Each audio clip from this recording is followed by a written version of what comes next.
Let's go to Cynthia in Medford, Oregon. Hey, Cynthia, what's going on? Hi, Dr. John. Thanks for taking my call this morning. You bet. How are you? I'm doing pretty good. We're blessed, and so I'm grateful to be on your show today too. Awesome. So anytime somebody starts something with I'm blessed, tells me they're not doing great, but they're trying to smile their way through something. Am I on to say, am I right? Yes, sir. It's the same as when someone says, hey, look at Tommy over there. Oh, bless his heart. You know something awful is about to come about him. So what's going on? Well, sorry, I promised myself I wasn't going to cry on here. My husband and I have been trying to start a family for about 7 years. Ugh, And I'm so sorry. it's been a rough road. I have some fertility issues, and we've done everything we can short of, thousands and thousands of dollars of procedures and things. But even then, I had weight loss surgery and lost 140 pounds because that was causing some of the fertility issues. Wow, good for And you. What a stud. it's been amazing. And, excuse me. No, you're good. You're good. Hey, take your We got time. to go ahead. Take your time. We got to go ahead to start trying again in October.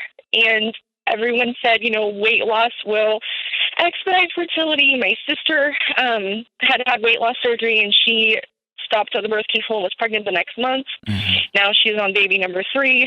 And that just hasn't happened for us.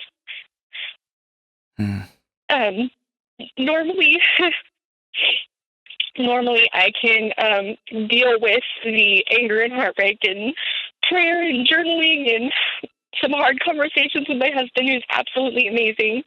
But lately, that hasn't been the case anymore. I teach Sunday school, and I work with kids a lot, and I start crying at random times, and I have to excuse myself. When my sister told me she was pregnant for the 3rd time, this one was unplanned, and they'll have 3 under 4. And so she wasn't super excited, but they're blessed. And I left the dinner early because I couldn't keep myself together. And I hurt her feelings, but she understands what we're going through. But it took me a couple days to be happy for her. Sure. And I want to be happy for my friends and my family who are blessed this way, but my normal coping skills are just not working. Yeah. I'm so sorry, Cynthia. Oh, sorry. No, don't be sorry at all. I'm sorry. You had this extraordinary picture of what life was going to look like, and I can tell by the way you care for other people, you'd be an extraordinary mother, extraordinary friend, extraordinary wife. Man, I'm so sorry. Thank you. So first off, you don't need to apologize for hurting real bad. Okay? It feels like after 7 years and big surgery and really going the extra mile, working really hard on your heart, on yourself, and on your body, and on your marriage. And then yet you're looking at another, almost a year that in some ways it's the reality is starting to sink in on you. Is that true? Yeah, very much so. And it's that running, and then suddenly you can stop and you drop your shoulders and exhale big and go, oh my gosh, is this my life? I think it's starting to hit that this might not happen for us. Yeah. I've been able to just say, well, we'll try again next month, or it'll happen eventually. And I know I'm not super old. I'm 34, so it could still happen, but... Oh, you're a baby. But listen. Listen. This is the worst. And there's something really important about dropping your shoulders and just sitting in it for a minute. You've been sprinting for 7 years. Really hard. And it's just tiring and exhausting and frustrating.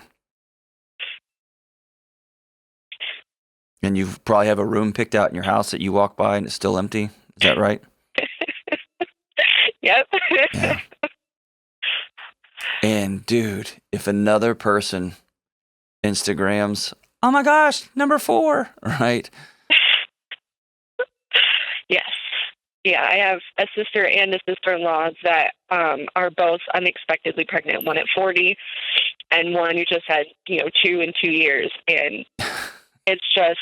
Sure, man. Why not? Hey, while we're laying down, how about everybody I know and love just come over and kick me? That'd be fun. That's kind of how it feels, and I know that's not what they plan, and I just want to be happy for them, but some days it's real rough. Yeah. So grief's like sitting on a raft in the ocean, right? And sometimes it is so still and peaceful, and you see the sun coming up and birds are flying overhead, and it's just simply this awe-inspiring moment. And sometimes grief is a giant wave that knocks you over, and then you get sucked under by the undertow, and you don't know if you're going to be able to come back out because you can't breathe, right? And it never kills you, but man, it feels like it's about to. And then all of a sudden you look up and 2 people that you do care about and you do love and you are genuinely excited for them, right? They've got tears in their eyes because suddenly it's a whole thing now and all that. So couple of thoughts here. I've lived this, okay? On my side of it, I can never speak to what someone who wants to be a mom feels like. But man, I've sat there and watched hurt that I didn't have words for. And I have felt that, man, that empty, that long walk down the hallway. And I know that room's empty down there. I know it is. And so here's a couple of things. Number 1, your grief is your grief is your grief. And if you haven't already, I think it's time for a conversation. No, you know what? You probably have. So tell me about this. What has a conversation been like when you sit down with your husband, whether y'all are on a date, y'all are just laying there in the middle of the night and you can't sleep, and y'all have the, what do we do if this doesn't work conversation? What's that been like? It's a little complicated. I've always thought of adoption would be a great way. I know I have a lot of love in my heart, and it doesn't have to be my kid necessarily. But my husband had a really rough childhood, and he's a felon. Mm-hmm. The Lord saved him probably, I think, 11 or 12 years ago. So he is a most wonderful man. But that by itself would cause us a really big struggle. I'm not sure if that is something that would completely keep us from adopting, but I think it might. Okay. And I feel some guilt that this is my fault, and hold on. The idea of putting him through that struggle and being told no because of him. I know, but listen, I'm going to ask you not to do that to yourself. Okay? This is a heartbreak situation, not a my fault situation. Okay? I know. He says the same thing. He's been so supportive and loving. It's annoying and frustrating at how supportive he's being. I know. You just want him to be pissed off and angry and smash stuff so you can both hate and be mad and angry together. And that's not the guy you married. He's a good guy. And so just some strange random dude on the other side of the country, I'm telling you, your feelings are valuable, right? They have value to them. They're legit. The feeling of anger, super real and honest. The feeling of being raged out that everyone around you is having kids. It feels like they're not, but it feels that way. Legit. The feeling of guilt that this is your fault, it's a real feeling, but it's not true. Okay? It's not true. And one important thing that I always ask folks to do is get all those feelings out on the table and then just mine them for evidence. Just demand evidence from them. Is that a true statement? Feel them, accept them, but then be able to sit down and say, is this one true? And you can get all into the mechanics and all into the weeds and only if only, and then you're going to look at your husband and say, "What? I'm denying him this." Man, here's the thing. That is a futile road to travel. Okay? There is nothing that comes of that road at all, except ash. Okay? he is probably grieving too. And so here's a couple of things I want you to do. I'll circle back. Number one, I want y'all to have a planned conversation, a planned, real, truthful conversation that's on the calendar that you both know is coming, that's going to be about what if. What are we actually going to do if we look up and a year from now, we're not pregnant? I want you to get some real data about the adoption process. What does that actually look like? Because right now it's just a pipe dream. It's just I think it's going to be really hard, or it's not going to be really hard, or it's going to be really expensive. Get some actual, true, firm data. And even before that, ask him if he actually wants to adopt, right? Is that a journey he wants to go down too? And you're going to find some differences, some assurances, I don't know, all that kind of stuff is going to come out there too. But make sure you're on the same page. And then the third thing is give each other space to grieve this thing. And grief's going to look different for everybody. For you, it may be don't work with kids for a season, right? When I was working crisis and I had a little baby, 7 or 8 month old daughter, I wouldn't work child cases. I just wouldn't do it. I couldn't. And then still be well, still be whole, and be able to work that scene appropriately and go home and be present with my daughter appropriately. I couldn't do it. And so I had to opt out of small infant child cases. And it was just for a season. Now I can. My kid's older. But I probably wouldn't show up to a 6 or 7 or 8-year-old right now because I got a 6 and 7 or 8-year-old, right? Right. And so it may be a season that you put some space between you and working with little babies, with little kids. Give yourself an opportunity to heal, okay? And not heal like it's not going to hurt, not like that, but heal so that you can breathe normally, that you can rediscover the joy in kids and not that pain, right? Not that mirror walking up to what you don't have. And if you can't make it to an event and a dinner, you don't owe anybody an explanation.